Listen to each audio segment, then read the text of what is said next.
Доброго зимового вам дня, любі діти!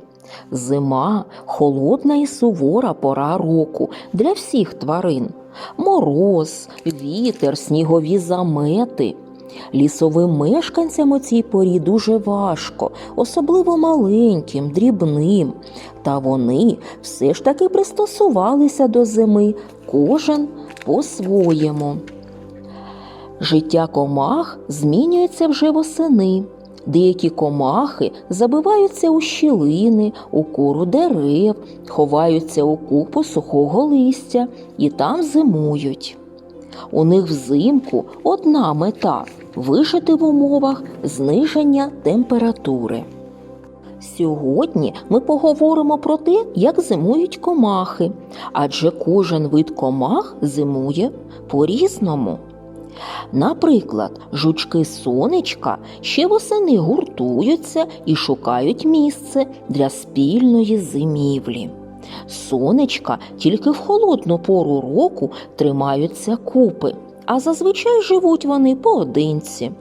Отож, восени вони багатотисячними зграями злітаються в місця зимівлі. Це може бути мох, кора дерев або камені. Особливо кмітливі червоно-чорні комахи ховаються в людських оселях. Сніжну та морозну зиму сонечка, на жаль, не побачать, оскільки вони впадають у сплячку в своїх схованках ще до настання холодів. У корі дерев зимують переважно і павуки. Вони сплять там усю зиму. Чого не можна сказати про мурах, бо мурахи не впадають у сплячку і навіть більше не бояться цієї суворої холодної пори року зими. Вони переживають її у своїх мурашниках. Бджоли теж не впадають у зимову сплячку, вони всі 3 місяці майже нерухомо сидять у своїх гніздах. А їхні родичі – оси та джмелі живуть лише 1 рік.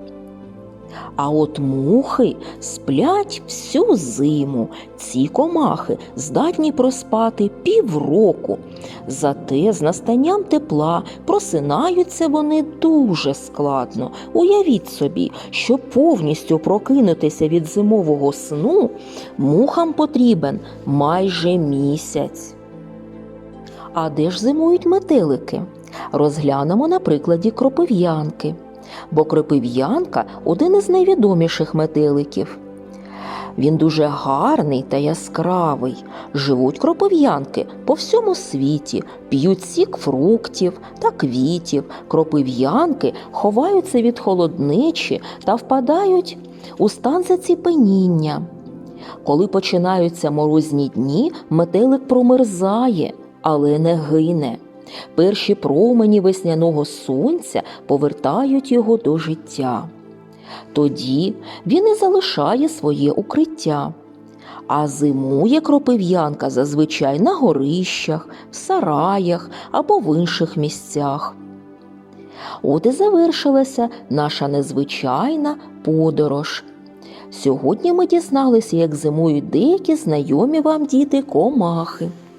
В нашій творчій майстерні сьогодні пропоную вам виготовити метелика. Виріжте для цього з кольорового паперу 2 кола, більше і менше, і 3 смужки, 1 коротку і 2 довгі.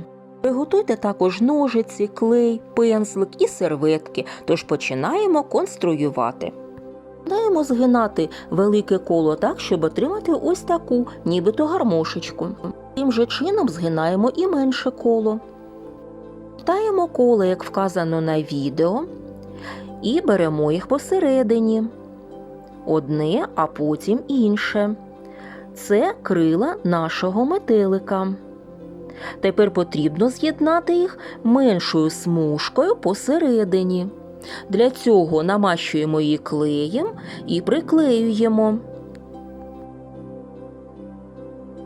Великих смужок будемо робити для нашого метелика вусики. Закручуємо вусики за допомогою ножиць ось таким чином, зайве відрізаємо.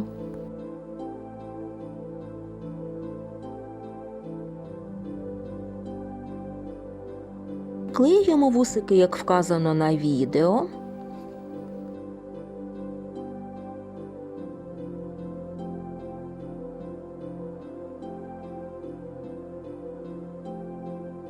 Ось такий метелик в результаті у мене вийшов. Сподіваюся, що він вам сподобався і чекаю на фото ваших метеликів. Бажаю вам творчих успіхів і до побачення, діти!